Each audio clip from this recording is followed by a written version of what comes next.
it's like having a kid. Once you have a kid, you're like, your life is totally different. And you can't imagine going back to before, and you're almost like, what was it like? What did I do before this? Does that make sense? Mm-hmm.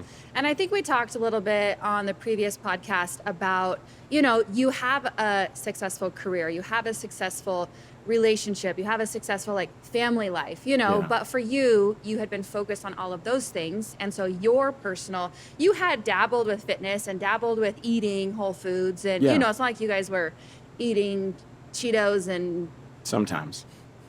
Cheese Whiz every night, but you know, you were doing Chocolate the Dino best. Bites, that was Yeah. my go-to. Yes. Chocolate Rice Krispies. But I yeah. think you were missing that confidence element of me and my skin and my body. Like Yeah. I'm confident in these things that I put time and attention into, but as far as who I am in my skin, I think you were in a crossroads of, is this what it is? I'm Right. 45. Or is there something better? And then that was the risk or the bet that you made on yourself of, I think there is better. What if I tried? Well, I think one of the, probably the biggest piece of it, and you guys can tell me how much importance is diet. And I don't even like the word diet, nutrition. How much of that, if somebody says, I want to get in shape, this is the body I want, how much of a factor is your nutrition plan? Is it 50%? Well, if you're eating pretty good, but you work out really, really well, can you still get there? Or is it? It's like that question isn't specific enough. Because when you're asking that question, it's like, what are you really asking? Is it like, how much can I get away with? That's Yeah.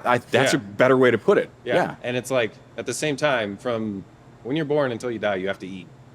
And you are made out of what you eat. So like that thing you heard when you were a kid, like it's true. Mm-hmm. And so there's like going off the rails and not thinking about everything, which I could probably say for you that you could never go back to doing that because now you know this. Mm-hmm. And so just understanding those fundamentals, even if you like went off track, it's not going to be the same as it was before because now you just understand and you can make the informed decisions to at least like stay on track in the big things and then still enjoy the stuff on the side and know how it all works in. Right. It's not all or nothing. You're never all the way on or all the way off. It's just in the beginning you didn't know. Mm-hmm. And so that's the most dangerous thing is that people just don't know. Well, yeah, like for example, if I think about chicken, I mean, obviously that's a pretty big part of our diet. We eat it a couple of days a week. And I would think about when I was focused on protein prior to this whole program, I was like, oh, well, I'll just have some of these little chicken strips that the kids are eating. Not even realizing, like, oh, yeah, this is protein. This is good. Not realizing or really thinking about, okay, well, this was battered in this breaded crust, deep fried. Yeah. Yeah, you're getting a little bit of protein in there, which is probably you're not wrong. and it tasted really good. I'm like, man, why isn't this working? Like, why is this not working? I'm eating enough chicken. I'm getting enough protein, but I'm adding gobs and gobs of fat on top of it, and then all the carbs and extra carbs. And it tastes good, so you don't want to stop eating it. Right. It's just That's a super good tasty. point. Rachel, when before we left the house today, she was saying, she said, do you remember the first 2 weeks in? She said she was emotional. Mm-hmm. She was like in tears. She's like, I don't have my go-to foods. I want to go grab my chocolate. I want to go grab all the yummy stuff. Why is that? Why is that? Do you think it's because we're so wired to have sugar in yummy it's a foods? detox for sure. I also hated the first 2 weeks because you have to change your routine. Right. And routine is comfort. And I was like, are we done? When are we done? I want to be When is done. this going to be over? But Yeah. again, you're committed to the process, and then you learn new habits and new food groups and then it becomes by week 3, I know what to do. I feel better. But Yeah. I think it's change in habit, change in food is a drug. Like I want my sugar at 4 p.m. because I've trained my body that I get sugar and carbs at 4 p.m. And then Right. suddenly you remove that, and yeah, our emotions were uncomfortable. We don't like it. Well, I think my new go-to now in the evening, if I really, really just like, I am breaking down emotionally, I had a hard day, whatever it is, I grab a Built Bar now. And I put them in the refrigerator, by the way. They're really good when they're cold. I don't know if you've tried that. Not in the fridge. If anything, I do the wrong thing and they melt, and then it's a mess. But that's a good go-to.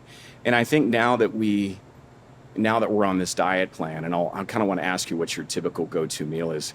when we do go out to eat or we do have a splurge meal, whatever you want to call it, it tastes so much better. You can enjoy it. Yes, as opposed to, oh, this is pretty good Yeah. all the time. I'd rather, well, it tastes good all the time, not good for you. But having those meals now, I'm like, oh my gosh, how did I eat this? Like, how did That I was not? normal. Yeah. Yeah, you can enjoy it more, and then you also don't feel guilty about it because you know, like this time, it's like this is a special thing. Like I'm gonna go enjoy this, and it's like it does taste good. Like that's the point. How often do you do that? Like for you, if you have a bender week, you're going out of town, it's the holidays, whatever it is. How often do you say? Because everybody, one of the stigmas I think is everybody says you need a cheat day. A cheat day, like I don't want to eat whatever I want to eat for a full day every week. I'm like, I feel like that's ruining me. Is that though? There's a couple things there. So it goes back to what you guys were talking about before with like the comfort of like the sugar. Mm-hmm. Like people don't realize we don't handle stress well. We don't really know how, and that's why we struggle with sleep so much, is because by the time we go to sleep, it's like that's when all the things start coming in our mind and we don't know how to downregulate. And the quickest way to get that dopamine is food. It's like it feels good, it's tasty, you have access to it at all times. So that's typically where the cravings come from first, is just stress. And then when it comes to like cheat meals or cheat snacks or whatever it is like you're stacking on to that stress with guilt because you think you're cheating on your diet. And so like I don't want anyone to ever feel guilty about the food they eat. Like it's a choice, and like there is no bad food. There's food that like if you're consistently eating it and too much of it, it's going to work you away from your goal, and then there's food that works you towards your goal. So saying a food is bad and just feeling bad for eating that food like is the wrong way to look at it. Okay. And so when people ask me about cheat days, cheat meals, or like how often do I do that stuff, it's like it's not really a question of how often, it's how am I still staying on track with everything. Because as you get deeper into this and the longer you do it, the more information and like reps you have that you can still stay on track and still eat the stuff you want to a certain extent. Like you're not going to eat all 3 meals of your day probably at fast food, eating nothing but hash browns and ice cream, but you're going to realize how to go enjoy the pizza at night and still make everything fit so you stay on track. Interesting. And that's the goal. Okay. So it's not like I'm going to eat perfect 6 days a week and then day 7, woohoo, I get to finally be a human again. No, that's that all or nothing mentality, and that comes to the people who like grit their teeth and they're perfect 5 days of the week, and then the weekend comes and they go off track. And it's like if you're perfect those 5 days of the week and you take your weekends off, you're missing like 30% of your year. And so your best results, if you're perfect, is like 70%. And that's the people who feel like they're perfect. Then they look around at people who are like casually doing it. It's like, why are they getting the results and I'm not? It's because they're not trying to be perfect all the time. They're just hitting more days of the week. More consistently. That's the eating. Consistency. Yeah. Okay. What's a typical? Because I think when we started, we thought, okay, we're going to have to throw all the groceries out. We're going to have to completely reshape our pantry and our fridge. And we realized we didn't really have to do that. It was just one of the go-tos that I have now is, and I think you showed me this, was that Walden Farms, and they're not a sponsor. I'm not. The Walden Farms dressing. Because, you know, if we go get a pack of Caesar salad at the store and you start looking at it like, oh, salad's great. We think, oh, salad, I'm eating healthy. Except when you put Parmesan cheese on and the Caesar dressing and the croutons and everything else, like that's what Yeah, messes now you have it a up. 1,000-calorie salad. Exactly. Throw some breaded chicken in there. Yeah, exactly. Protein, yeah. Yeah. But I think it was some of those little things that we changed made a huge impact. So obviously no alcohol. I started drinking NA beers, non-alcoholic beers. The Walden Farms dressing, and just subtracting out. Okay. Well, and you were just talking about your coffee order too. You know, like Oh also, yeah, that's why I buy the Starbucks. Yeah. there's lots of modifications you can do. To Joey's point, you're already eating. So let's just eat smarter. You already enjoy coffee. So let's just make the coffee something that aligns with your goals and you enjoy. Like there's just little things that we can help that make, like you said, when I do those little things consistently, I feel good, I feel sustainable, and I lose 10% body fat. Yeah.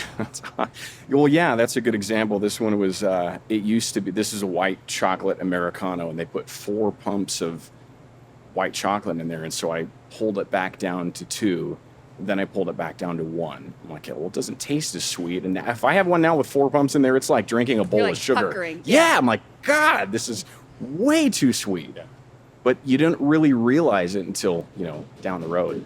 No. But like And I like to your point, you went from 4 to 2. Like, had you gone from 4 to 1, you would have been like, crying. I don't like Yes, it. very but upset. you made small changes over time, and now you're at 1. Yeah. and you feel good about it. And this is not a daily thing. This is usually maybe once a week.